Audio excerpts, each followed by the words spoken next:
അസ്സലാമു അലൈക്കും വറഹ്മത്തുള്ളാഹി. ബിസ്മില്ലാഹി അൽഹംദുലില്ലാഹി വസ്സലാത്തു വസ്സലാമു അലാ റസൂലില്ലാഹ്. പ്രിയമുള്ള സഹോദരന്മാരെ, സഹോദരിമാരെ, അള്ളാഹു നമ്മളുടെ കൂടിച്ചേരൽ സ്വാലിഹായ ഒരു അമലായി സ്വീകരിക്കുമാറാവട്ടെ. നമ്മൾ ഈ സർവൈവൽ സ്റ്റോറീസ് നമ്മൾ കേട്ടിട്ടുണ്ടാവും. ഇപ്പോൾ ഒരു വിമാനാപകടമോ അല്ലെങ്കിൽ തീപിടുത്തം, ഭൂമികുലുക്കം, ഇങ്ങനെയുള്ള സംഗതികൾ നടക്കുന്ന സമയത്ത് ചില ആളുകൾ അതിൽപ്പെട്ട് മരണപ്പെടും, ചില ആളുകൾ രക്ഷപ്പെടുകയും ചെയ്യും. അപ്പോൾ ഇങ്ങനെ രക്ഷപ്പെട്ട ആളുകളെ അവരെ അനുഭവങ്ങൾ വിവരിക്കും. അതിന് സർവൈവൽ സ്റ്റോറീസ് എന്നൊക്കെ പറയും. അതിജീവന കഥകളല്ല, അവർ ജീവിതത്തിൽ അനുഭവിച്ചിട്ടുള്ള ഒരു എക്സ്പീരിയൻസാണത്. അപ്പോൾ ഇങ്ങനെയുള്ള ചില സംഭവങ്ങൾ നമ്മളൊക്കെ കേട്ടിട്ടുണ്ടാവും. ഈ കഥകൾ അല്ലെങ്കിൽ ഈ അനുഭവങ്ങൾ നമ്മൾ കേൾക്കുമ്പോൾ അതിൽ നിന്ന് ഒരുപാട് പാഠങ്ങൾ നമുക്ക് പഠിക്കാനുണ്ട്. ഒന്ന്, ഒരു പ്രതിസന്ധി സമയത്ത് നമ്മൾ എന്താണ് ചെയ്യേണ്ടത്, പിന്നെ ആ ഒരു സമയത്ത് അവർക്കുണ്ടായ ആ ഒരു ധൈര്യം, പ്രാർത്ഥന, പ്രതീക്ഷ, ഇങ്ങനെ ഒരുപാട് പാഠങ്ങൾ നമ്മുടെ ജീവിതത്തിൽ പകർത്താൻ പറ്റിയ ഒരുപാട് പാഠങ്ങൾ ഇത്തരത്തിലുള്ള സർവൈവൽ സ്റ്റോറീസിൽ നിന്ന് നമുക്ക് പഠിക്കാനുണ്ട്. ഞാനിവിടെ ഇന്ന് സൂചിപ്പിക്കുന്നത് അതുപോലെ ഒരാൾക്ക് സംഭവിച്ചിട്ടുള്ള ഒരു ദുരന്തം, ഒരു ദുരന്തം എന്നല്ല, നമുക്കൊരു പരീക്ഷണം എന്ന് വേണമെങ്കിൽ പറയാം. ആ വ്യക്തിയുടെ ജീവിതം നമ്മൾ നിരീക്ഷിക്കുമ്പോൾ അതിൽ നിന്നുള്ള പാഠങ്ങൾ നമുക്ക് ഇപ്പോഴും നമ്മുടെ ജീവിതത്തിൽ അത് അപ്ലൈ ചെയ്യാൻ പറ്റും. മാത്രമല്ല, നമ്മളെ ജീവിതത്തിൽ പ്രതിസന്ധികളും പ്രയാസങ്ങളൊക്കെ ഉണ്ടാകുന്ന സമയത്ത് ഈ സംഭവത്തിൽ നിന്ന് നമ്മൾ ചില കാര്യങ്ങൾ നമ്മൾ പകർത്തിയാൽ അത് നമ്മുടെ പ്രയാസങ്ങളും പ്രതിസന്ധികളും ഇല്ലാതെയാക്കുകയും ചെയ്യും. സംഭവം നടന്നത് ആയിരക്കണക്കിന് വർഷങ്ങൾക്ക് മുമ്പാണ്. അപ്പം അതുപോലെ ഒരു സംഭവം ലോകത്ത് അതിനു മുമ്പോ അതിനു ശേഷമോ നടന്നിട്ടുമില്ല. അപ്പം അങ്ങനെയുള്ള ഒരു സംഭവം, അതിൽ നിന്ന് നമ്മൾക്കുണ്ടാകുന്ന പാഠങ്ങൾ, ആ ജീവിതം, അതായത് മറ്റ് ഏതെങ്കിലും ഒരു സർവൈവൽ സ്റ്റോറീസ്, ഏതെങ്കിലും ഒരു അതിജീവന കഥകൾ നമ്മൾ കേൾക്കുന്ന സമയത്ത് നമുക്ക് ലഭിക്കുന്നതിനേക്കാൾ നമ്മുടെ ജീവിതത്തിൽ എഫക്റ്റ് ചെയ്യുന്ന ഒരു സംഭവമാണത്. ഉമർ റളിയല്ലാഹു അൻഹുവിൻ്റെ ഭരണകാലത്ത് സഅദ് ഇബ്നു അബീ വഖാസ് റളിയല്ലാഹു അൻഹു മദീനയിലേക്ക് വരികയാണ്. അങ്ങനെ മദീനയിലെത്തിയപ്പം മസ്ജിദുൻ നബവി, റസൂൽ സല്ലല്ലാഹു അലൈഹി വസല്ലമയുടെ പള്ളിയിലേക്ക് സഅദ് ഇബ്നു അബീ വഖാസ് റളിയല്ലാഹു അൻഹു പ്രവേശിച്ചു. അപ്പോൾ അവിടെ ഉസ്മാൻ റളിയല്ലാഹു അൻഹു ഇരിക്കുന്നുണ്ട്. ഉസ്മാൻ റളിയല്ലാഹു അൻഹുവിൻ്റെ മുന്നിൽ പോയി സഅദ് ഇബ്നു അബീ വഖാസ് റളിയല്ലാഹു അൻഹു സലാം പറഞ്ഞു. എന്നാൽ ഉസ്മാൻ റളിയല്ലാഹു അൻഹു സലാം അടക്കുന്നില്ല. ഇത് സഅദ് ഇബ്നു അബീ വഖാസ് റളിയല്ലാഹു അൻഹുവിന് ചില പ്രയാസങ്ങൾ ഉണ്ടാക്കി. അദ്ദേഹം ഉമർ റളിയല്ലാഹുവിൻ്റെ അടുക്കൽ ചെന്നു. എന്നിട്ട് ഉമർ റളിയല്ലാഹുവിൻ്റെ അടുക്കൽ ചെന്നിട്ട് പറഞ്ഞു, ഇസ്ലാമിൽ പുതിയതായിട്ട് വല്ല നിയമം വന്നിട്ടുണ്ടോ എന്ന്. അപ്പോൾ ഉമർ റളിയല്ലാഹു അൻഹു പറഞ്ഞു, ഇല്ല, അങ്ങനെയൊന്നും വന്നിട്ടില്ല. എന്നാൽ ഞാൻ മസ്ജിദുൻ നബവിയിൽ പള്ളിയിൽ പ്രവേശിച്ചപ്പോൾ അവിടെ ഉസ്മാൻ റളിയല്ലാഹു അൻഹുവിനെ കണ്ടു. അദ്ദേഹത്തിൻ്റെ മുന്നിൽ ചെന്ന് ഞാൻ അദ്ദേഹത്തോട് സലാം പറഞ്ഞു, പക്ഷേ അദ്ദേഹം സലാം അടക്കുന്നില്ല. അപ്പോൾ ഉമർ റളിയല്ലാഹു അൻഹു ഉസ്മാൻ റളിയല്ലാഹു അൻഹുവിനെ വിളിച്ചു. നിങ്ങളുടെ സഹോദരൻ നിങ്ങളോട് സലാം പറഞ്ഞപ്പോൾ നിങ്ങൾ എന്താണ് മടക്കാതിരുന്നത്? അപ്പോൾ ഉസ്മാൻ റളിയല്ലാഹു അൻഹു പറഞ്ഞു, അദ്ദേഹം പള്ളിയിലും വന്നിട്ടില്ല, അദ്ദേഹം എന്നോട് സലാം പറഞ്ഞിട്ടില്ല എന്ന് പറഞ്ഞു. അപ്പോൾ സഅദ് ഇബ്നു അബീ വഖാസ് റളിയല്ലാഹു അൻഹു അത് നിഷേധിച്ചു. ഞാൻ നിങ്ങൾ ഇരിക്കുന്ന ആ പള്ളിയിൽ വന്നിട്ടുണ്ട്, നിങ്ങളോട് ഞാൻ സലാം പറഞ്ഞിട്ടുണ്ട് എന്ന് പറഞ്ഞു. പക്ഷേ ഉസ്മാൻ റളിയല്ലാഹു സമ്മതിച്ചില്ല. അപ്പോൾ സഅദ് ഇബ്നു അബീ വഖാസ് റളിയല്ലാഹു അൻഹു പറഞ്ഞു, നിങ്ങൾ പള്ളിയിൽ ഇന്ന സ്ഥലത്തല്ല ഇരുന്നിരുന്നത്, നിങ്ങൾ ഇന്ന ഡ്രസ്സല്ല ധരിച്ചിരുന്നത്. അവിടെയുള്ള ആ ചുറ്റുപാടുകളൊക്കെ സഅദ് ഇബ്നു അബീ വഖാസ് റളിയല്ലാഹു അൻഹു ഇങ്ങനെ വിശദീകരിക്കാൻ തുടങ്ങി. അപ്പോൾ ഉസ്മാൻ റളിയല്ലാഹുവിന് മനസ്സിലായി അദ്ദേഹത്തിൻ്റെ അടുക്കൽ ഒരു അബദ്ധം വന്നതാണ് എന്നുള്ളത്. അദ്ദേഹം അസ്താഫിറുല്ലാ 3 പ്രാവശ്യം പറഞ്ഞു. അദ്ദേഹം സംഭവിച്ചതിൽ അദ്ദേഹം ക്ഷമ ചോദിച്ചു. എന്നിട്ട് ഉസ്മാൻ റളിയല്ലാഹു അൻഹു പറഞ്ഞു, ഞാൻ ഒരു കാര്യത്തെക്കുറിച്ച് അഗാധമായി ചിന്തിച്ചിരിക്കുകയായിരുന്നു. അതിനെക്കുറിച്ച് അങ്ങനെ ആ ചിന്തയിൽ അങ്ങനെ മുഴുകിയപ്പോൾ ഞാൻ ചുറ്റുപാടുകളെ എല്ലാം മറന്നുപോയി. അപ്പം എൻ്റെ കണ്ണുകളെ അത് മറച്ചു കളഞ്ഞു. അതായത് ചില കാര്യങ്ങൾ ഇപ്പോൾ നമ്മളൊക്കെ അതിൽ ആണ്ട് നല്ലോ ഡീപ്പായിട്ടാണ്ട് ചിന്തിക്കുമ്പോൾ എന്ത് ചെയ്യും, നമ്മൾ ചുറ്റുപാടൊക്കെ അങ്ങോട്ട് മറന്നു പോവല്ലോ. അങ്ങനെ ഞാൻ നല്ല രീതിയിൽ ഗാഢമായിട്ടൊരു വിഷയത്തെക്കുറിച്ച് ചിന്തിച്ചു കൊണ്ടിരിക്കുകയായിരുന്നു. അപ്പോൾ നിങ്ങൾ മുന്നിൽ വന്നത് ഞാൻ കണ്ടിട്ടില്ല, നിങ്ങൾ എന്നോട് സലാം പറഞ്ഞത് എനിക്ക് കേൾക്കാനും കഴിഞ്ഞിട്ടില്ല. അപ്പോൾ എന്താണ് ഉസ്മാൻ റളിയല്ലാഹു അൻഹു ചിന്തിച്ചത്? അതാണ് ഞാൻ നേരത്തെ പറഞ്ഞ ആ ഒരു സംഭവം. നമ്മുടെ ജീവിതത്തിലൊക്കെ നമുക്ക് ദുരന്തങ്ങളും പ്രയാസങ്ങളുമൊക്കെ വരുന്ന സമയത്ത് നമ്മളെ രക്ഷപ്പെടുത്താൻ കഴിയുന്ന ഒരു പക്ഷേ നമുക്ക് പലർക്കും പരിചയമുള്ള ഒരു സംഭവം തന്നെയാണത്. ഉസ്മാൻ റളിയല്ലാഹു അൻഹു പറഞ്ഞു, ഞാൻ കൂടുതൽ സമയം ചിന്തിച്ചിരുന്ന ഒരു വിഷയം ഒരു പ്രാർത്ഥനയെക്കുറിച്ചാണ്. യൂനുസ് നബി അലൈഹിസ്സലാമയുടെ പ്രാർത്ഥനയെക്കുറിച്ച് ഞാൻ ചിന്തിക്കുകയും ആ ചിന്ത അതിനെക്കുറിച്ച് ഇങ്ങനെ ആലോചിച്ചപ്പോൾ ഞാൻ എൻ്റെ ചുറ്റുപാടും മുഴുവനും മറന്നു പോകുന്ന രീതിയിൽ അതിലേക്ക് ലയിച്ചു പോയി എന്ന്. അപ്പോൾ സഅദ് ഇബ്നു അബീ വഖാസ് റളിയല്ലാഹു അൻഹു പറഞ്ഞു, ഈ പ്രാർത്ഥനയെക്കുറിച്ച് എനിക്കും ചിലത് അറിയാം. ഒരിക്കൽ ഞങ്ങൾ റസൂൽ സല്ലല്ലാഹു അലൈഹി വസല്ലമയുടെ സദസ്സിലിരിക്കുകയായിരുന്നു. അപ്പോൾ നബി സല്ലല്ലാഹു അലൈഹി വസല്ലം ഞങ്ങളോട് പറഞ്ഞു, റസൂൽ സല്ലല്ലാഹു അലൈഹി വസല്ലം പറഞ്ഞു, ഞാൻ നിങ്ങൾക്ക് ഒരു പ്രാർത്ഥന പറഞ്ഞു തരാം. ആ പ്രാർത്ഥന ദുരന്തങ്ങളിലും പ്രയാസങ്ങളിലുമൊക്കെ അകപ്പെടുന്ന ഒരു വ്യക്തി പ്രാർത്ഥിച്ചാൽ അയാൾക്ക് അള്ളാഹു ഉത്തരം നൽകുക തന്നെ ചെയ്യും. ഒരു വല്ല പ്രയാസങ്ങളിലും പ്രതിസന്ധിയിലും അകപ്പെട്ട ഒരു വ്യക്തി ഈ പ്രാർത്ഥന പ്രാർത്ഥിച്ചാൽ അള്ളാഹു അയാൾക്ക് ഉത്തരം നൽകുക തന്നെ ചെയ്യുമെന്ന് റസൂൽ സല്ലല്ലാഹു അലൈഹി വസല്ലം സഹാബത്തിന് ഇങ്ങനെ പറഞ്ഞു കൊടുക്കുകയാണ്. ഈ സമയത്താണ് ആ സദസ്സിലേക്ക് ഒരു അറബി കടന്നു വന്നു, ഒരു ഗ്രാമീണനായിട്ടുള്ള അറബി. അദ്ദേഹം റസൂൽ സല്ലല്ലാഹു അലൈഹി വസല്ലമയോട് പല കാര്യങ്ങളും ഇങ്ങനെ ചോദിച്ചു. അങ്ങനെ ആ സംസാരം ദീർഘിച്ചു. റസൂൽ സല്ലല്ലാഹു അലൈഹി വസല്ലം ഈ അറാബിയുടെ സംസാരം അവസാനിച്ചപ്പം ആ സദസ്സിൽ നിന്ന് പോവുകയാണ്. അപ്പം എന്തു പറഞ്ഞില്ല? ആ പ്രാർത്ഥനയെക്കുറിച്ച്, ഏതാണ് ആ പ്രാർത്ഥന എന്നുള്ളത് വിശദീകരിക്കാൻ റസൂൽ സല്ലല്ലാഹു അലൈഹി വസല്ലമക്ക് സാധിച്ചില്ല. നബി സല്ലല്ലാഹു അലൈഹി വസല്ലമയുടെ വീട് ലക്ഷ്യമാക്കി റസൂൽ സല്ലല്ലാഹു അലൈഹി വസല്ലം വീട്ടിലേക്ക് നടന്നു പോവുകയാണ്. അദ്ദേഹത്തിൻ്റെ പിന്നാലെ ചെന്നു. എന്നിട്ട് ഏകദേശം നബി സല്ലല്ലാഹു അലൈഹി വസല്ലമയുടെ അരികെ എത്താറായപ്പോൾ അദ്ദേഹം കാലുകൊണ്ട് നിലത്തിങ്ങനെ ഉരസിയിട്ട് ശബ്ദമുണ്ടാക്കി. അതായത് റസൂൽ സല്ലല്ലാഹു അലൈഹി വസല്ലം തിരിഞ്ഞു നോക്കാൻ അദ്ദേഹം ചെയ്ത ഒരു സംഗതിയാണ്. അവൻ നബി സല്ലല്ലാഹു അലൈഹി വസല്ലം പറഞ്ഞു, ആരാണത്? അബൂ ഇസ്ഹാഖാണോ? അപ്പോൾ സഅദ് ഇബ്നു അബീ വഖാസ് റളിയല്ലാഹു അൻഹു പറഞ്ഞു, അതെ റസൂൽ സല്ലല്ലാഹു അലൈഹി വസല്ലം, അതെ. അപ്പോൾ എന്താണ് കാര്യം എന്ന് ചോദിച്ചു. അപ്പോൾ നബി സല്ലല്ലാഹു അലൈഹി വസല്ലം റസൂൽ സല്ലല്ലാഹു അലൈഹി വസല്ലം ചോദിച്ചു, എന്താണ് ആവശ്യം ചോദിച്ചു. അപ്പോൾ സഅദ് റളിയല്ലാഹു അൻഹു പറഞ്ഞു, നിങ്ങൾ പള്ളിയിൽ നിന്നൊരു പ്രാർത്ഥനയെക്കുറിച്ച് പറയുകയായിരുന്നു, അതിനിടയിലാണ് ആ അറാബി വന്നത്, അത് പൂർത്തിയാക്കാൻ നിങ്ങൾക്ക് കഴിഞ്ഞില്ല. അപ്പോൾ ഏതാണ് ആ പ്രാർത്ഥന? അപ്പോൾ നബി സല്ലല്ലാഹു അലൈഹി വസല്ലം പറയുകയാണ്, ആ പ്രാർത്ഥന സാഹിബുൽ ഹൂത്ത്, അതായത് മത്സ്യക്കാരൻ്റെ അല്ലെങ്കിൽ യൂനുസ് നബിയുടെ പ്രാർത്ഥനയാണത്. നമുക്കൊക്കെ പരിചയമുള്ള പ്രാർത്ഥനയാണല്ലേ. ലാ ഇലാഹ ഇല്ലാ അൻത സുബ്ഹാനക ഇന്നി കുന്തു മിനൽ ളാലിമീൻ. ലാ ഇലാഹ ഇല്ലാ അൻത, നീയല്ലാതെ ഒരു ഇലാഹുമില്ല. സുബ്ഹാനക്, നീ പരിശുദ്ധനാകുന്നു. ഇന്നി കുന്തു മിനൽ ളാലിമീൻ, ഞാൻ അക്രമികളിൽ പെട്ടിരിക്കുന്നു. ഇത് എത്ര വർഷങ്ങൾക്ക് മുമ്പ് കഴിഞ്ഞതാ? ആയിരക്കണക്കിന് വർഷങ്ങൾക്ക് മുമ്പ് കഴിഞ്ഞ ഒരു സംഗതിയാണ്. ഇന്ന് ആയിരക്കണക്കിന് വർഷങ്ങൾ കഴിഞ്ഞിട്ടും നമ്മുടെ ജീവിതത്തിൽ ഇതിന് എഫക്റ്റ് ഉണ്ടാകുമെന്ന് നമ്മളെ പഠിപ്പിച്ചത് റസൂൽ സല്ലല്ലാഹു അലൈഹി വസല്ലമയാണ്. നബി സല്ലല്ലാഹു അലൈഹി വസല്ലം മാത്രമല്ല, ഖുർആനിലും പറയുന്നുണ്ട്.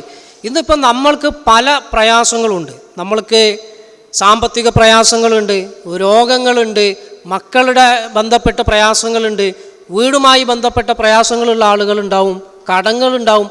അങ്ങനെ നമ്മൾക്ക് ശാരീരികവും മാനസികവും സാമ്പത്തികവുമായിട്ടൊക്കെയുള്ള പല പ്രയാസങ്ങളിലൂടെയും നമ്മൾ കടന്നു പോകുന്നുണ്ട്.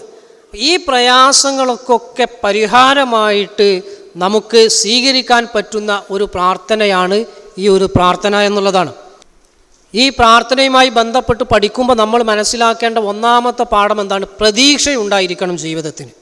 അപ്പം എന്തൊക്കെ പ്രതിസന്ധികളും പ്രയാസങ്ങളും നമ്മുടെ ജീവിതത്തിൽ വന്നാലും നിരാശപ്പെടരുത് എന്നുള്ളതാണ്. ഇതാണ് ഈ ഒരു സംഭവത്തിൽ നിന്ന് നമുക്ക് പഠിക്കാനുള്ള പാഠം എന്നുള്ളത്. ഈ യൂനുസ് നബി അലൈഹി സ്വലാമയുടെ പ്രാർത്ഥനയും അദ്ദേഹത്തിൻ്റെ ചരിത്രവും പഠിക്കുമ്പോൾ, കാരണം യൂനുസ് നബി അലൈഹി ഇസ്ലാം ഇന്നുള്ള ഇറാഖിലെ മൗസിൽ എന്നുള്ള, അന്ന് നിനേവ എന്ന് പറയുന്ന ഒരു പട്ടണത്തിലേക്കാണ് അള്ളാഹു അദ്ദേഹത്തെ പ്രവാചകനായിട്ട് അയക്കുന്നത്.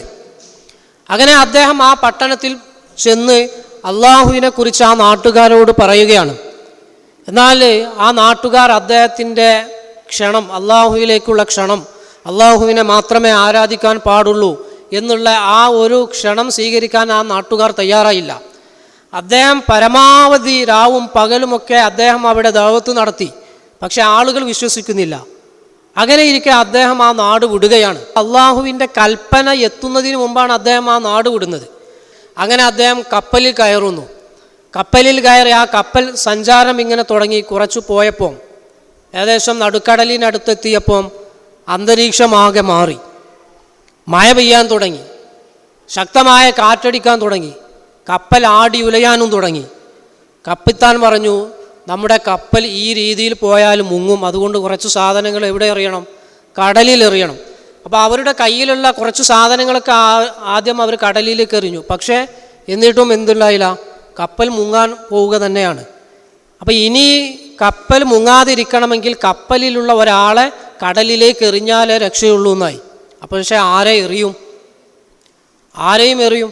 അങ്ങനെ അവർ തീരുമാനിച്ചു, നമുക്ക് നറുക്കിടാന്ന് പറഞ്ഞു, ആരെ എറിയണമെന്നുള്ളതിനെക്കുറിച്ച്. അങ്ങനെ നറുക്കിട്ടപ്പം യൂനുസ് നബി അലൈഹി സ്വലാമയുടെ പേരാണ് വന്നത്. പക്ഷേ അദ്ദേഹത്തെ എറിയാൻ ആ കപ്പലിലുള്ള യാത്രക്കാർക്ക് തോന്നിയില്ല. അവർ വീണ്ടും നറുക്കിട്ടു. അപ്പോഴും യൂനുസ് നബി അലൈഹി സ്വലാമയുടെ പേര് തന്നെ വന്നു. അങ്ങനെ പല തവണ നറുക്കിട്ടപ്പോഴും അതിൽ യൂനുസ് നബി അലൈഹി സ്വലാമയുടെ പേര് തന്നെ വരികയാണ്. അപ്പോൾ യൂനുസ് നബി അലൈഹി സ്വലാമക്ക് മനസ്സിലായി, ഇത് അള്ളാഹു എന്നെ പരീക്ഷിക്കുകയാണ്. ഞാൻ ആ നാട്ടിൽ നിന്ന് അള്ളാഹുവിൻ്റെ കൽപ്പന വരുന്നതിന് മുമ്പ് പുറപ്പെട്ടതിന് അള്ളാഹു എന്നെ പരീക്ഷിക്കുകയാണ് എന്ന് മനസ്സിലായി അദ്ദേഹം പറഞ്ഞു, ഞാൻ തന്നെ ചാടാം എന്ന് പറഞ്ഞ് അദ്ദേഹം കടലിലേക്ക് ചാടുകയാണ്. കടലിലേക്ക് ചാടി ഒരു നടുക്കടലിൽ നിന്ന് കടലിലേക്ക് ചാടിയാൽ സ്വാഭാവികമായിട്ടും എന്തുണ്ടാവും, അതിലുള്ള പല ജീവികളും വന്ന് ആക്രമിക്കുക അല്ലെങ്കിൽ അവിടെ കിടന്ന് മുങ്ങി മരിക്കുകയാണ് സാധാരണ സംഭവിക്കാറുള്ളത്. അദ്ദേഹം കടലിലേക്ക് ചാടിയ ഉടനെ തന്നെ എന്തു വന്നു, ഒരു വലിയ മത്സ്യം വന്ന് അദ്ദേഹത്തെ വിഴുങ്ങി. ഇനി നമ്മൾ ഇവിടെ നിന്ന് പോസ് ചെയ്യാം. ജീവിതത്തിൽ പലപ്പോഴും നമ്മുടെ കാൽക്കുലേഷൻസ്, നമ്മുടെ പ്ലാനിങ്ങുകൾ, നമ്മുടെ സ്വപ്നങ്ങൾ, ഇതിനെയൊക്കെ ഭംഗം വരുത്തിക്കൊണ്ടായിരിക്കും ദുരന്തങ്ങൾ സംഭവിക്കുക. യൂനുസ് നബി അലൈഹിസ്സലാം ആ നാട്ടിൽ നിന്ന് മറ്റൊരു നാട്ടിലേക്ക് പോകണം എന്ന് വിചാരിച്ചാണ് അദ്ദേഹം കപ്പലിൽ കയറുന്നത്. പക്ഷേ അദ്ദേഹത്തിൻ്റെ ആ ലക്ഷ്യം അല്ലെങ്കിൽ അദ്ദേഹത്തിൻ്റെ ആ ഒരു വിചാരത്തെ ഭംഗം വരുത്തിക്കൊണ്ട് ആ കപ്പൽ ആടി ഉലയുകയും അദ്ദേഹം കടലിലേക്ക് എടുത്തെറിയപ്പെടുകയും ചെയ്യുകയാണ്. അപ്പം ദുരന്തങ്ങൾ ഇങ്ങനെയാണ് സംഭവിക്കുന്നത്. മരണം, രോഗം, സാമ്പത്തിക പ്രതിസന്ധി, ഇതൊക്കെ നമ്മുടെ ജീവിതത്തിൽ ഒരു മുന്നറിയിപ്പ് ആദ്യം എല്ലായ്പ്പോഴും നൽകണമെന്നില്ല. അപ്പോൾ ഇങ്ങനെ ഒരു ദുരന്തം ജീവിതത്തിൽ സംഭവിക്കുന്ന സമയത്ത് നമ്മൾ നിരാശപ്പെടരുത് എന്നുള്ളതാണ്. അതാണ് ഒന്നാമത്തെ പാഠം. നമ്മൾ പ്രതീക്ഷയുള്ളവരായിട്ട് മാറണം. യൂനുസ് നബി അലൈഹിസ്സലാം ആ ദുരന്തത്തിൽ പെട്ടു. ആ കടലിലേക്ക് അദ്ദേഹം എടുത്തെറിയപ്പെട്ടു. അദ്ദേഹം മത്സ്യത്തിൻ്റെ വയറിലായി. മത്സ്യം അദ്ദേഹത്തെയും കൊണ്ട് എന്ത് ചെയ്തു, കടലിനടിയിലേക്ക് ഊളിയിട്ടു. കടലിലൂടെ ആ മത്സ്യം സഞ്ചരിക്കുകയാണ്. നമ്മുടെ ബുദ്ധി കൊണ്ട് ആലോചിച്ചാൽ അദ്ദേഹത്തിന് ഒരിക്കലും തന്നെ രക്ഷപ്പെടാൻ ഒരു മാർഗവുമില്ല. 3 തരം ഇരുട്ടുകളിലാണ് അദ്ദേഹം ഉള്ളത്. അബ്ദുല്ലാഹി ഇബ്നു മസ്ഊദ് റളിയല്ലാഹു അൻഹു പറയുന്നുണ്ട്, 3 തരത്തിലുള്ള ഇരുട്ടിലായിരുന്നു അദ്ദേഹം. ഒന്ന് രാത്രിയുടെ ഇരുട്ട്, ശക്തമായ മഴയും കാറ്റും രാത്രിയുടെ ആ ഒരു ഇരുട്ട്. രണ്ടാമത് കടലിനടിയിലെ ഇരുട്ട്. മൂന്നാമതായിട്ട് മത്സ്യത്തിൻ്റെ വയറിലെ ഇരുട്ട്. ഇങ്ങനെ ഒരു ഇരുട്ടിൽ പലപ്പോഴും പ്രതിസന്ധികൾ ഇതുപോലെ നമ്മളെ ജീവിതത്തിൽ വന്നണയും. മുന്നോട്ട് പോകാൻ എന്ത് ചെയ്യുമെന്നറിയാതെ നമ്മുടെ മനസ്സ് ആകെ ഇരുട്ടിൽപ്പെട്ട ഒരു അവസ്ഥ പോലെയായി മാറും. ഈ സമയത്ത് മുന്നോട്ട് പോകാനുള്ള വെളിച്ചമായിട്ട് വരേണ്ടതാണ് എന്ത്, പ്രതീക്ഷ എന്നുള്ളത്. യൂനുസ് നബി അലൈഹി സ്വലാമയെ ആ മത്സ്യം കടലിനടിയിലേക്ക് ഊളിയിട്ട് അങ്ങനെ അത് സഞ്ചരിക്കുകയാണ്. ഈ സമയത്താണ് അദ്ദേഹം ആ മത്സ്യത്തിൻ്റെ വയറ്റിൽ നിന്നുകൊണ്ട് പ്രാർത്ഥിക്കുന്നത്, ലാ ഇലാഹ ഇല്ലാ അൻത സുബ്ഹാനക ഇന്നി കുന്തു മിനൽ ളാലിമീൻ. എന്താണ് പിന്നീട് സംഭവിച്ചത്? ആ മത്സ്യം ഒരു കരയുടെ അടുക്കലേക്ക് ചെന്നു. മത്സ്യം അദ്ദേഹത്തെ ഛർദ്ദിച്ചു. ആ കരയിൽ കിടന്ന് അദ്ദേഹത്തിൻ്റെ ശരീരമൊക്കെ ക്ഷീണിച്ചിരുന്നു. പക്ഷേ അദ്ദേഹത്തിൻ്റെ ശരീരം ബോഡിയൊക്കെ കൂടുതൽ പവർഫുൾ ആവാൻ പറ്റുന്ന രീതിയിൽ പഴവർഗ്ഗങ്ങളും മറ്റു അനുകൂല സാഹചര്യങ്ങളൊക്കെ അള്ളാഹു അവിടെ ഒരുക്കി കൊടുത്തു. അങ്ങനെ അദ്ദേഹം പൂർണ്ണമായ ആരോഗ്യത്തോടു കൂടി വീണ്ടും നാട്ടിലേക്ക് തന്നെ തിരിച്ചു പോവുകയാണ്. നാട്ടിലേക്ക് അദ്ദേഹം തിരിച്ചെത്തിയപ്പോൾ കണ്ട കാഴ്ച, അദ്ദേഹം നാട് വിടുന്നത് എന്തിനു വേണ്ടിയിട്ടായിരുന്നു? എന്തായിരുന്നു കാരണം? അദ്ദേഹം പ്രബോധനം ചെയ്തത് ആളുകൾ കേൾക്കാതെ അതിൽ നിരാശപ്പെട്ടായിരുന്നു അദ്ദേഹം നാട് വിട്ടത്. എന്നാൽ തിരിച്ചെത്തിയപ്പോൾ അങ്ങനെയല്ല അദ്ദേഹം കണ്ടത്. ആ നാട്ടുകാരൊക്കെ അള്ളാഹുവിൽ വിശ്വസിക്കുകയും യൂനുസ് നബിയെ അംഗീകരിക്കുകയും ചെയ്യുന്ന കാഴ്ചയാണ് അദ്ദേഹത്തിന് കാണാൻ കഴിഞ്ഞത്. അതിൻ്റെ പിന്നിലൊരു കാരണമുണ്ട്. യൂനുസ് നബി ആ നാട് വിട്ട സമയത്ത് ആ പ്രദേശം അന്തരീക്ഷമാകെ മാറാൻ തുടങ്ങി. കാർമേഘങ്ങൾ ഉരുണ്ടുകൂടി അന്തരീക്ഷം ഒരു വലിയ വിപത്ത് വരുന്നത് പോലെ അന്തരീക്ഷം ആ ഒരു രീതിയിലായപ്പം ആളുകൾക്ക് മനസ്സിലാക്കി ഞങ്ങൾ ചെയ്തതൊക്കെ തെറ്റാണ്. യൂനുസ് നബി അലൈഹി സ്വലാം പറഞ്ഞ കാര്യങ്ങൾ കേൾക്കാത്തത് കൊണ്ട് ഞങ്ങൾക്കിതാ ശിക്ഷ വരാൻ പോകുന്നു. അതുകൊണ്ട് അള്ളാഹുവിലേക്ക് ഇസ്തിഗ്ഫാർ ചെയ്ത് മടങ്ങുകയാണ് ഇനി നമുക്കുള്ള മാർഗം എന്ന് ആ നാട്ടിലുള്ള ആളുകൾ മനസ്സിലാക്കുകയും അവരെല്ലാവരും ഒരു മൈതാനത്ത് ഒരുമിച്ച് കൂടി. എന്നിട്ട് അള്ളാഹുവിനോട് അവർ ഇസ്തിഗ്ഫാർ നടത്തി. ഞങ്ങളുടെ അടുക്കൽ തെറ്റു വന്നു പോയിട്ടുണ്ട്, അള്ളാഹു ഇനി ഞങ്ങൾക്ക് പുറത്തു തരണേ എന്നൊക്കെ പറഞ്ഞ് അവരെന്ത് ചെയ്തു? അള്ളാഹുവിൽ വിശ്വസിക്കുകയാണ് ചെയ്തത്. അപ്പം യൂനുസ് നബി അലൈഹി സ്വലാം തിരിച്ചു വന്ന സമയത്ത് അദ്ദേഹം കണ്ട കാഴ്ച, അദ്ദേഹത്തിൽ എല്ലാ ആളുകളും വിശ്വസിച്ച് അള്ളാഹുവിനെ ആരാധിക്കുന്ന ആ ഒരു രീതിയിലെത്തി എന്നുള്ളതാണ്. അപ്പം ഇതാണ് പ്രതീക്ഷയുള്ളവനായിരിക്കണം. നമ്മൾ ചില കാര്യങ്ങൾക്ക് വേണ്ടിയിട്ടൊക്കെ പരിശ്രമിക്കുന്നുണ്ടാവും. എന്നാൽ 1, 2, 3 തവണ നമ്മൾ പരിശ്രമിക്കുമ്പോഴും ചിലപ്പോൾ അതിൽ നിന്ന് ഫലം നമുക്ക് കണ്ടെത്തിയില്ല എന്ന് വരും. പക്ഷെ നമ്മൾ എന്ത് ചെയ്യരുത്? നിരാശപ്പെട്ടു പോകരുത്. പ്രതീക്ഷയോടുകൂടി നമ്മൾ എന്താണോ ലക്ഷ്യമാക്കുന്നത് ആ ലക്ഷ്യത്തിനു വേണ്ടിയിട്ട് നമ്മൾ പരിശ്രമിച്ചുകൊണ്ടേയിരിക്കണം പരിശ്രമിച്ചുകൊണ്ടേയിരിക്കണം. ഇതാണ് ഇതിൽ നിന്നുള്ള ഒരു പാഠം. എത്ര വലിയ അന്ധകാരങ്ങളിൽ പെട്ടാലും, എത്ര വലിയ പ്രതിസന്ധികളിൽ നമ്മൾ അകപ്പെട്ടാലും നമ്മളെ രക്ഷിക്കാൻ കഴിവുള്ള റബ്ബുണ്ട് എന്നുള്ള ആ ഒരു ബോധം, അതാണ് നമ്മുടെ പ്രതീക്ഷ എന്നുള്ളത്. എൻ്റെ എല്ലാ പ്രതിസന്ധികളും പരിഹരിക്കാൻ അള്ളാഹുവിന് കഴിയുമെന്നുള്ള ആ ഒരു തിരിച്ചറിവ്. അപ്പം ഇതിൽ നിന്ന് നമുക്ക് മനസ്സിലാക്കുന്ന ഒന്നാമത്തെ പാഠം ഇതാണ്. എന്ത്? പ്രതീക്ഷയുള്ളവരായിട്ട് മാറണം. രണ്ടാമതായിട്ട് പ്രാർത്ഥന നമ്മൾ മുറുകെ പിടിക്കണം എന്നുള്ളതാണ്. നമ്മൾ അള്ളാഹുവിനോട് പ്രാർത്ഥിക്കുമ്പോൾ മാത്രമാണ് അള്ളാഹു നമ്മളെ പരിഗണിക്കുക. ഖുൽ മാ യഅബഉ ബിക്കും റബ്ബി ലൗലാ ദുആഉക്കും. നിങ്ങളുടെ പ്രാർത്ഥന ഇല്ലെങ്കിൽ നിങ്ങളുടെ റബ്ബ് എങ്ങനെയാണ് നിങ്ങളെ പരിഗണിക്കുക എന്ന. അപ്പം നമ്മൾക്ക് കടമുണ്ട്, രോഗമുണ്ട്, വീടില്ല, വീട് ചോർന്നൊലിക്കുന്നുണ്ട്, അതല്ലെങ്കിൽ മക്കൾക്ക് പ്രയാസങ്ങളുണ്ട്. ഇതൊക്കെ നമ്മൾ ആരോട് പറയണം? അള്ളാഹുവിനോട് നമ്മൾ പറയണം. അള്ളാഹുവിൻ്റെ മുമ്പിൽ നമ്മൾ ഇതെല്ലാം വെക്കണം. അപ്പോൾ പ്രാർത്ഥന നമ്മൾ മുറുകെ പിടിക്കുക എന്നുള്ളതാണ്. ഇനി ഈ പ്രാർത്ഥനയിലേക്ക് തന്നെ നമ്മൾ വരാം. ഈ പ്രാർത്ഥനയെ നമുക്ക് 3 തിരിക്കാം. ലാ ഇലാഹ ഇല്ലാ അൻത അത് ഒരു പാർട്ട്, സുബ്ഹാനക അത് രണ്ടാമത്തെ പാർട്ട്, മൂന്നാമത്തെ പാർട്ട് ഇന്നി കുന്തു മിനൽ ളാലിമീൻ. ലാ ഇലാഹ ഇല്ലാ അൻത. അപ്പോൾ ഈ പ്രാർത്ഥനയിൽ 3 കാര്യങ്ങളാണ്. ഒന്ന് തൗഹീദുണ്ട്, രണ്ടാമത് ഇതിൽ തസ്ബീഹുണ്ട്, മൂന്നാമതായിട്ട് ഇസ്തിഗ്ഫാറുണ്ട്. അപ്പം നമ്മുടെ ജീവിതത്തിൽ പ്രതിസന്ധികളും പ്രയാസങ്ങളും സംഭവിക്കുന്ന സമയത്ത് അതിൽ നിന്ന് രക്ഷപ്പെടാൻ, അതിൽ നിന്ന് കരകയറാൻ നമുക്ക് സ്വീകരിക്കാവുന്ന 3 മാർഗങ്ങളാണിത്. ഒന്ന് തൗഹീദ്, 2 തസ്ബീഹ്, 3 ഇസ്തിഗ്ഫാർ. തൗഹീദാണെന്ത്? ലാ ഇലാഹ ഇല്ലാ അൻത, അല്ലാഹുവേ നീ അല്ലാതെ മറ്റൊരു ഇലാഹുമില്ല. അപ്പം നമ്മൾ ഒരുപാട് പ്രയാസങ്ങളിൽ അകപ്പെട്ടിരിക്കുകയാണ്. നമ്മൾ അള്ളാഹുവിലേക്ക് തിരിയുകയാണ്. അപ്പം നമ്മൾ കടങ്ങൾ പെരുകുന്ന സമയത്ത്, രോഗങ്ങൾ വർദ്ധിക്കുന്ന സമയത്ത്, മാനസിക സംഘർഷങ്ങൾ അധികരിക്കുന്ന സമയത്തൊക്കെ ലാ ഇലാഹ ഇല്ലാ അൻത, അല്ലാഹുവേ എൻ്റെ ഈ പ്രയാസങ്ങളും ബുദ്ധിമുട്ടുകളും രോഗങ്ങളുമൊക്കെ പരിഹരിക്കാൻ എനിക്ക് തിരിയാൻ നീയല്ലാതെ മറ്റൊരു ശക്തിയുമില്ല, മറ്റൊരാളുമില്ല റബ്ബേ. ഇതാണ് യൂനുസ് നബി അലൈഹി സ്വലാം മത്സ്യത്തിൻ്റെ വയറ്റിൽ നിന്നും പറഞ്ഞത്. അല്ലാഹുവേ ഈ ആയിക്കടിയിൽ, ഈ കടലിനടിയിൽ, ഈ മത്സ്യത്തിൻ്റെ വയറ്റിൽ റബ്ബേ ലാ ഇലാഹ ഇല്ലാ അൻത, നിന്നിലേക്കല്ലാതെ മറ്റൊരാളിലേക്കും എനിക്ക് തിരിയാനില്ല.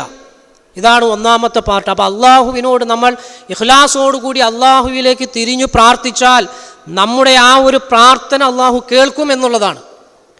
അടുത്തത് എന്താണ്? ലാ ഇലാഹ ഇല്ല അൻത കഴിഞ്ഞ് പിന്നെന്താ?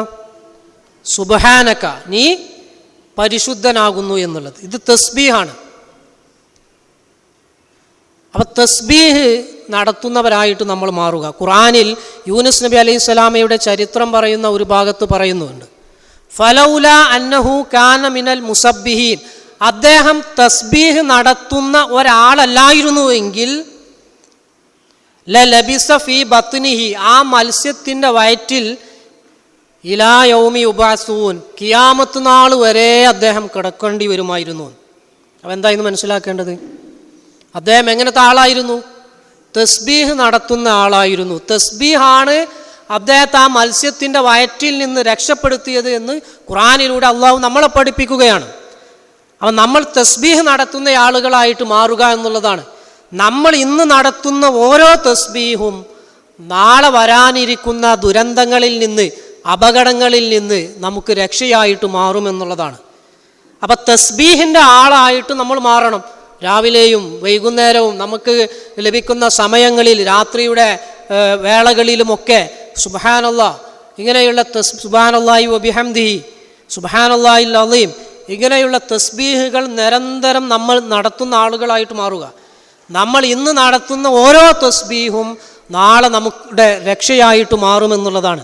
അപ്പോൾ നാളെ നമ്മുടെ ഒരു അപകടത്തിൽപ്പെട്ടു, അതല്ലെങ്കിൽ ഒരു കടത്തിൽപ്പെട്ടു, അതല്ലെങ്കിൽ മറ്റെന്തെങ്കിലും പ്രയാസത്തിൽപ്പെട്ടു, അതിൽ നിന്നൊക്കെ അള്ളാഹു നമ്മളെ രക്ഷിക്കും നമ്മളൊരു തസ്ബീഹ് നടത്തുന്ന ആളാണ് എങ്കിൽ.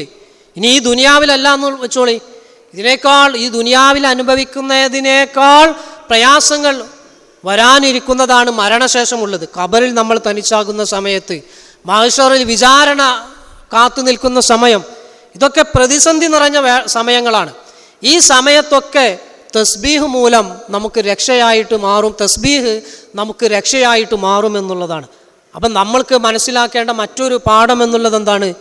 തസ്ബീഹ് നമ്മൾ നിരന്തരം നടത്തുക എന്നുള്ളതാണ്. മൂന്നാമത്തെ പാർട്ട് എന്താണ്? ഇന്നി കുന്തു മിനൽ ളാലിമീൻ, ഞാനിതാ അക്രമികളിൽ അല്ലെങ്കിൽ ളാലിമീങ്ങളിൽ പെട്ടുപോയിരിക്കുന്നു റബ്ബേ. അത് അദ്ദേഹത്തിൻ്റെ ആ ഒരു തെറ്റ് അദ്ദേഹം സമ്മതിക്കുകയാണ്. ഇത് ഇസ്തിഗ്ഫാറാണ്. നമ്മളെ പ്രയാസങ്ങളും പ്രതിസന്ധികളും ഒക്കെ മാറാൻ ഉള്ള ഒരു മാർഗം എന്നുള്ളത് ഇസ്തിഗ്ഫാർ നിരന്തരം നമ്മൾ നടത്തുന്ന ആളുകളായിട്ട് മാറുക എന്നുള്ളതാണ്.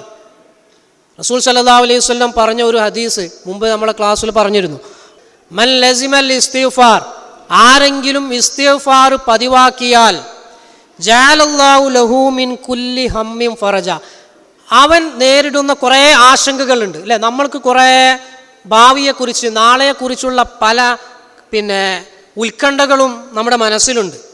എന്നാൽ ഇസ്തിഗ്ഫാർ പതിവാക്കുന്ന ഒരു വ്യക്തിയാണ് എങ്കിൽ റസൂൽ സല്ലല്ലാഹു അലൈഹി വസല്ലം പറയുന്നത്, ആ ആശങ്കകളിൽ നിന്നൊക്കെ അള്ളാഹു അയാൾക്ക് ഒരു തുറവി നൽകുമെന്നാണ്. വമിൻ കുല്ലി ദീഖിൻ മഖ്റജ, അവൻ അനുഭവിക്കുന്ന ഞെരുക്കങ്ങളിൽ നിന്നൊക്കെ അള്ളാഹു അയാൾക്ക് വിടുതൽ നൽകും എന്നുള്ളത്. അപ്പം നമ്മൾ ഇന്ന് അനുഭവിക്കുന്ന പ്രതിസന്ധികളും പ്രയാസങ്ങൾക്കുമൊക്കെ അള്ളാഹു പരിഹാരം നൽകും. വയർസുഖുഹു മിൻ ഹൈസു ലാ യഹ്തസിബ്, അവൻ വിചാരിക്കാത്ത രീതിയിൽ അള്ളാഹു അയാൾക്ക് റിസ്ക് നൽകുമെന്നുള്ളത്. അപ്പം നമ്മൾക്ക് എന്തൊക്കെ ആവശ്യമുണ്ടോ ഈ ആവശ്യങ്ങളൊക്കെ നമ്മൾ വിചാരിക്കാത്ത രീതിയിൽ അള്ളാഹു നൽകും. അങ്ങനെ ഇസ്തിഗ്ഫാറിന് ഒരുപാട് ഫളായിലുകൾ റസൂൽ സല്ലല്ലാഹു അലൈഹി വസല്ലം പഠിപ്പിച്ചു തന്നിട്ടുണ്ട്. ഒന്ന് മാത്രമേ സൂചിപ്പിച്ചത്. അപ്പം യൂനുസ് നബി അലൈഹി സ്വലാമയുടെ പ്രാർത്ഥനയിലുള്ള മൂന്നാമത്തെ പാർട്ട് എന്താണ്? ഇസ്തിഗ്ഫാറാണ്. അപ്പം നമ്മൾ നിരന്തരം ഇസ്തിഗ്ഫാർ നടത്തുന്ന ആളുകളായിട്ട് മാറണം എന്നുള്ളതാണ്. അസ്താഗ്ഫിറുല്ലാഹ്, അസ്താഗ്ഫിറുല്ലാഹ് വ അതൂബു ഇലൈഹി എന്നിങ്ങനെയുള്ള ഇസ്തിഗ്ഫാർ നമ്മൾ നിരന്തരം നടത്തുക. അതുകൊണ്ടാണ് നബി സല്ലല്ലാഹു അലൈഹി വസല്ലം ഈ പ്രാർത്ഥനയെക്കുറിച്ച് പറഞ്ഞത് എന്ത്? ഈ പ്രതിസന്ധികളിൽ അകപ്പെട്ട ഒരു മുസ്ലിം ഈ പ്രാർത്ഥന പ്രാർത്ഥിച്ചാൽ അയാൾക്ക് അള്ളാഹു ഉത്തരം നൽകും. പക്ഷേ ഈ ഉത്തരം എങ്ങനെ ആയിരിക്കില്ല? നമ്മൾ വിചാരിക്കുന്ന രീതിയിൽ എപ്പോഴും ആയിക്കൊള്ളണമെന്നില്ല. ഒരാൾ അള്ളാഹിനോട് പ്രാർത്ഥിച്ചാൽ 3 രീതിയിലാണല്ലോ അള്ളാഹു അയാൾക്ക് ഉത്തരം നൽകുക. ഒന്ന്, അയാൾ എന്താണോ പ്രാർത്ഥിക്കുന്നത് അതിന് അള്ളാഹു ഉടൻ തന്നെ അത് സാഫല്യമാക്കി കൊടുക്കും. കടമുള്ള ഒരാളുടെ കടം പെട്ടെന്ന് അങ്ങോട്ട് വീടില്ലാത്ത ഒരാൾക്ക് അയാൾ വിചാരിക്കാത്ത രീതിയിൽ വീടിനുള്ള സാഹചര്യങ്ങളൊക്കെ ഒരുങ്ങി. അങ്ങനെ എന്തിനാണോ നമ്മൾ പ്രാർത്ഥിച്ചത് പ്രാർത്ഥിച്ച ആ ആവശ്യം അള്ളാഹു ഉടൻ തന്നെ പൂർത്തീകരിക്കും. മറ്റൊന്ന്, നമ്മൾക്ക് വരാനിരിക്കുന്ന അപകടങ്ങൾ അത് ഈ ഒരു പ്രാർത്ഥന മൂലം അള്ളാഹു എന്ത് ചെയ്യും? നീക്കിക്കളയും. അപ്പോൾ നമ്മൾ വീടിൻ്റെ ആവശ്യത്തിന് വേണ്ടിയായിരുന്നു പ്രാർത്ഥിച്ചത്, പക്ഷേ നമ്മുടെ കിഡ്നി ഫെയിലിയർ ആവാനുള്ള ഒരു സാധ്യതയുണ്ടായിരുന്നു. നമ്മൾ വീടിന് പ്രാർത്ഥിച്ചത് എഫക്റ്റ് ആയത് ചിലപ്പം നമ്മൾക്ക് വരാനിരിക്കുന്ന ഈ കിഡ്നി ഫെയിലിയർ എന്നുള്ള ഈ അപകടത്തെ തട്ടിമാറ്റലാവും. പക്ഷെ അത് നമ്മൾക്ക് അറിയില്ല എന്നുള്ളൂ, അത് അള്ളാഹ്ക്കറിയാം. മൂന്നാമതായിട്ട് നമ്മൾ പ്രാർത്ഥിക്കുന്ന പ്രാർത്ഥനകൾ നാളെ അള്ളാഹുവിൻ്റെ അടുക്കലെത്തുമ്പം നമ്മുടെ സ്വർഗപ്രവേശനത്തിനുള്ള, നമ്മൾ ഏറ്റവും പ്രതിസന്ധിയിലാകുന്ന ആ ഒരു സമയത്ത് നമ്മളെ സ്വർഗത്തിലേക്കുള്ള നമുക്കുള്ള സമ്പാദ്യമായിട്ട് പ്രാർത്ഥന അങ്ങോട്ട് എത്തുമെന്നാണ്. അപ്പോൾ ഒരാൾ പ്രാർത്ഥിക്കുന്നത് മൂലം ഒരിക്കലും തന്നെ നഷ്ടങ്ങൾ ഉണ്ടാവുന്നില്ല. പ്രാർത്ഥിക്കുന്ന ഓരോ സമയത്തും അള്ളാഹു നമുക്ക് പ്രതിഫലം നൽകുന്നു എന്നുള്ളതാണ്. അപ്പം അള്ളാഹു ഈ മൂന്നിൽ ഏതെങ്കിലും ഒന്നിൽ എന്തായും നമ്മൾക്ക് മറുപടി നൽകും എന്നുള്ളതാണ്. പിന്നെ ഖുർആനിൽ യൂനുസ് നബിയുടെ പ്രാർത്ഥനയെക്കുറിച്ച് പറഞ്ഞ സ്ഥലത്ത് തന്നെ പറയുന്നുണ്ട്, ഫസ്തജബ്നാ ലഹു, നാം അദ്ദേഹത്തിൻ്റെ പ്രാർത്ഥനയ്ക്ക് ഉത്തരം നൽകി. വനജ്ജൈനാഹു മിനൽ ഗമ്മി, അദ്ദേഹം അകപ്പെട്ടിരുന്ന ആ ദുഃഖത്തിൽ നിന്ന്, ആ പ്രയാസത്തിൽ നിന്ന് അദ്ദേഹത്തെ നാം രക്ഷപ്പെടുത്തി. ഇനി ലാസ്റ്റ് പറഞ്ഞ സെൻറ്റൻസ് ഇത് നമ്മൾ മനസ്സിൽ നല്ലോണം കൂറിയിടേണ്ടതാണ്. എന്താണ് പറഞ്ഞത്?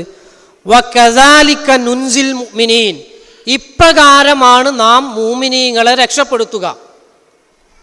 അപ്പം ഇത് യൂനുസ് നബിക്ക് മാത്രമാണോ? ഇപ്രകാരമാണ് മുഅ്മിനീങ്ങളെ നാം രക്ഷപ്പെടുത്തുക എന്ന് അള്ളാഹു പറയുകയാണ്. അപ്പം യൂനുസ് നബി അലൈഹിസ്സലാം അകപ്പെട്ട അത്രയും തീക്ഷ്ണമായിട്ടുള്ള ഒരു പരീക്ഷണം അല്ലെങ്കിൽ ഒരു പ്രതിസന്ധി, ഒരു കടലിലേക്ക് എടുത്തെറിയപ്പെടുക, ആ കടലിൽ വീഴുന്ന ഉടൻ തന്നെ ഒരു മത്സ്യം അദ്ദേഹത്തെ വീഴുക, ആ മത്സ്യം അദ്ദേഹത്തെയും കൊണ്ട് സമുദ്രത്തിൻ്റെ അഗാധങ്ങളിലേക്ക് പോവുക. അതായത് ഭൗതികമായിട്ട് ഒരു രീതിയിലും രക്ഷപ്പെടാൻ സാധ്യതയില്ലാത്തിടത്ത് നിന്ന് യൂനുസ് നബി അലൈഹി സ്വലാമയെ അള്ളാഹു രക്ഷപ്പെടുത്തുകയും അദ്ദേഹത്തിൻ്റെ നാട്ടിൽ അദ്ദേഹം പോലും പ്രതീക്ഷിച്ചിട്ടുണ്ടാവില്ല ആ നാട്ടുകാർ മുഴുവൻ വിശ്വാസികളായിട്ട് മാറുന്ന ഒരവസ്ഥ. ഇത് അള്ളാഹു നമുക്ക് എന്താണ് ഒരു എക്സാമ്പിളായിട്ട് ഖുർആനിലൂടെ പറഞ്ഞു തന്നതാണ്. വകദാലിക നുൻസിൽ മുഅ്മിനീൻ, ഇപ്രകാരമാണ് നാം മുഅ്മിനീങ്ങളെ രക്ഷപ്പെടുത്തുക. അപ്പോൾ നമ്മൾ മുഅ്മിനീങ്ങളാണ് എങ്കിൽ ജീവിതത്തിൽ നമ്മൾക്ക് ഭർത്താവില്ലാത്ത അവസ്ഥ, ഭർത്താവ് മരണപ്പെട്ട അവസ്ഥ, അല്ലെങ്കിൽ ഭർത്താവ് ഉപേക്ഷിക്കപ്പെട്ടു, രോഗങ്ങൾ വന്നു, കടങ്ങൾ വന്നു, ഇതൊക്കെ പ്രതിസന്ധികളായിട്ട് നമ്മുടെ മുമ്പിൽ വരുമ്പോൾ ഈ പ്രാർത്ഥനയാണ് നമ്മൾ മുറുകെ പിടിക്കേണ്ടത് എന്നുള്ളതാണ്. അള്ളാഹു ഇന്നല്ലെങ്കിൽ നാളെ നമ്മുടെ ഈ പ്രതിസന്ധികൾക്കൊക്കെ പരിഹാരം നൽകുമെന്നുള്ള ആ ഒരു ബോധം നമുക്കുണ്ടായിരിക്കണം. അപ്പം ഈ പ്രാർത്ഥന എല്ലാവരും എന്ത് ചെയ്യുക? ഈ പ്രാർത്ഥന എല്ലാവരും പഠിക്കുക. ലാ ഇലാഹ ഇല്ലാ അൻത സുബ്ഹാനക ഇന്നി കുന്തു മിനൽ ളാലിമീൻ. പഠിക്കാൻ വളരെ എളുപ്പമുള്ള ഒരു പ്രാർത്ഥനയാണ്.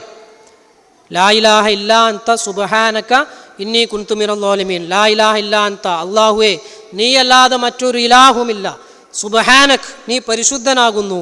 ഇന്നി കുന്തു മിനൽ ളാലിമീൻ, ഞാൻ അക്രമികളിൽ പെട്ടുപോയിരിക്കുന്നു എന്നുള്ളത്. നമ്മളെ ജീവിതത്തിൽ പ്രാർത്ഥനകൾ നമുക്ക് വെളിച്ചമായിട്ട് മാറുമെന്നുള്ളതാണ്. ഈ പ്രാർത്ഥന എന്താണ്? ഇത് ടെസ്റ്റ് ചെയ്ത് ഓക്കെ ആയിട്ടുള്ളതാണ്. അതായത് ഇത് ഫലം കണ്ട പ്രാർത്ഥനയാണ്.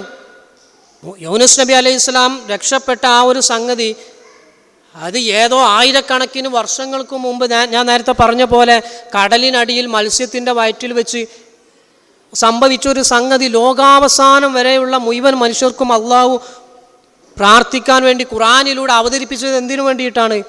ഇത് ഫലം കാണും എന്നുള്ളത് കൊണ്ടാണ്. അത് റിപ്പീറ്റ് ചെയ്തുകൊണ്ട് റസൂൽ സല്ലല്ലാഹു അലൈഹി വസല്ലം സഹാബത്തിനെ പഠിപ്പിച്ചു.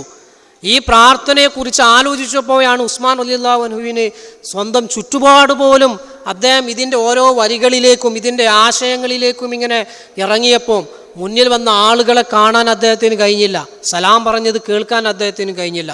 അപ്പോൾ ഇവിടെ ഈ സദസ്സിലിരിക്കുന്ന ഞാനും നിങ്ങളുമൊക്കെ ഉൾപ്പെടെയുള്ള എല്ലാവരുടെയും ജീവിതത്തിൽ വെളിച്ചവും വഴികാട്ടിയുമായിട്ട് ഈ പ്രാർത്ഥന മാറുമെന്നുള്ളതാണ്. അപ്പോൾ ഈ ഒരു പ്രാർത്ഥന നമ്മൾ ജീവിതത്തിൽ ചൊല്ലാൻ പരമാവധി നമ്മൾ പരിശ്രമിക്കുക. അള്ളാഹു തൗഫീഖ് നൽകുമാറാവട്ടെ. അൽഹംദുലില്ലാഹി റബ്ബിൽ ആലമീൻ. അല്ലാഹുമ്മ സ്വല്ലി വസല്ലിം അലാ നബിയിന മുഹമ്മദ്. അള്ളാഹുവെ, ഞങ്ങളുടെ ജീവിതത്തിൽ ഞങ്ങൾ അനുഭവിക്കുന്ന എല്ലാ പ്രയാസങ്ങളും രോഗങ്ങളും ബുദ്ധിമുട്ടുകളുമൊക്കെ നീ മാറ്റിത്തരണ റബ്ബേ. അള്ളാഹുവെ, ഞങ്ങളുടെ പ്രയാസങ്ങളും വേദനകളുമൊക്കെ ഞങ്ങളുടെ പാപങ്ങൾ പൊറുക്കുന്നതിനും സ്വർഗപ്രവേശനത്തിനുമുള്ള കാരണങ്ങളാക്കി നീ മാറ്റണ റബ്ബേ. അള്ളാഹുവെ ഞങ്ങളുടെ കടങ്ങൾ നീ വീട്ടിത്തരണേ റബ്ബേ. അള്ളാഹുവെ ഞങ്ങളിവിടെ ഇരിക്കുന്നവരിൽ വീടില്ലാത്തവർക്ക് നീ വീട് നൽകണേ റബ്ബേ. അള്ളാഹുവെ രോഗങ്ങൾ കൊണ്ട് പ്രയാസപ്പെടുന്നവർക്ക് നീ പരിപൂർണ ശിഫ നൽകണേ റബ്ബേ. അള്ളാഹുവെ ഞങ്ങളുമായി ബന്ധപ്പെട്ട് ഞങ്ങളുടെ വീടുകളിലും കുടുംബങ്ങളിലും അതുപോലെ തന്നെ ഞങ്ങളെ സഹായിക്കുന്നവരിലൊക്കെ പലരും രോഗികളുണ്ട് റബ്ബേ. അവരുടെയൊക്കെ രോഗങ്ങൾ ശിഫയാക്കണേ റബ്ബേ. പലരും ദുആ കൊണ്ട് വസിയത്ത് ചെയ്തിട്ടുണ്ട്. പല ഹലാലായ ഉദ്ദേശങ്ങളും പലർക്കുമുണ്ട്. അവരുടെയൊക്കെ എല്ലാ ഹലാലായ ഉദ്ദേശങ്ങളും നീ പൂർത്തീകരിച്ചു കൊടുക്കണേ റബ്ബേ. അള്ളാഹുവെ ഞങ്ങളിൽ മാനസികമായിട്ട് പ്രയാസങ്ങൾ അനുഭവിക്കുന്നവർക്ക് നീ സന്തോഷവും സമാധാനവും നൽകണേ റബ്ബേ. അള്ളാഹുവെ ഞങ്ങളിവിടെ വരുന്ന സമയത്തൊക്കെ ഞങ്ങളെ സഹായിക്കുന്ന ഒരുപാട് ആളുകൾ, ഞങ്ങൾക്ക് വേണ്ട ഭക്ഷണം നൽകുന്നവരുണ്ട്, സ്കോളർഷിപ്പ് നൽകുന്നവരുണ്ട്, ഇറച്ചിയും മീനും മറ്റു പല രീതിയിലും ഞങ്ങളെ സഹായിക്കുന്ന ഒരുപാട് ആളുകളുണ്ട്. അവരുടെയൊക്കെ സമ്പത്തിൽ നീ ബർക്കത്ത് നൽകണേ റബ്ബേ. അള്ളാഹുവെ അവർക്കും ഞങ്ങൾക്കും നീ ഇരുലോകത്തും ഹൈറും ബർക്കത്തും നൽകണേ റബ്ബേ. അള്ളാഹുവെ ഞങ്ങളിൽ നിന്ന് മരണപ്പെട്ടവർക്ക് നീ മാഫിറത്തും മർഹമത്തും നൽകണേ റബ്ബേ. അള്ളാഹുവെ ഈ ബിസ്മിയെ ലോകാവസാനം വരെ നീ നിലനിർത്തണേ റബ്ബേ. അള്ളാഹുവെ പ്രയാസപ്പെടുന്നവർക്കൊരു ആശ്വാസ കേന്ദ്രമായി ലോകാവസാനം വരെ നീ ഇതിനെ നിലനിർത്തണേ റബ്ബേ. അള്ളാഹുവെ ഇതിനെതിരെ വരുന്ന എല്ലാ ഷറുകളും നീ തട്ടിമാറ്റണേ റബ്ബേ. അള്ളാഹുവെ ബിസ്മിയുമായി സാമ്പത്തികമായും ശാരീരികമായും സഹകരിക്കുന്ന മുഴുവൻ സഹോദരീ സഹോദരന്മാർക്കും ഞങ്ങൾക്കും നീ ഇരുലോകത്തും സന്തോഷവും സമാധാനവും നൽകണേ അള്ളാഹുവെ ഞങ്ങളിൽ ലോകത്തെല്ലായിടത്തുമുള്ള മുസ്ലിമീങ്ങൾക്ക് ദീനനുസരിച്ച് നിർഭയത്വത്തോടെ സമാധാനത്തോടെ ജീവിക്കാനുള്ള സാഹചര്യം നൽകണേ അല്ലാഹുമ്മ റബ്ബന ആതിനാ ഫിദ്ദുനിയാ ഹസനതൻ വഫിൽ ആഖിറതി ഹസനതൻ വഖിനാ അദാബന്നാർ. റബ്ബന തഖബ്ബൽ മിന്നാ ഇന്നക അൻതസ് സമീഉൽ അലീം വതുബ് അലൈനാ ഇന്നക അൻതത് തവ്വാബുർ റഹീം. ആമീൻ ബിറഹ്മതിക യാ അർഹമർ റഹീമീൻ. അൽഹംദുലില്ലാഹി റബ്ബിൽ ആലമീൻ വസ്സലാത്തു വസ്സലാമു അലാ അഷ്റഫിൽ മുർസലീൻ. അസ്സലാമു അലൈക്കും വറഹ്മത്തുള്ളാഹി.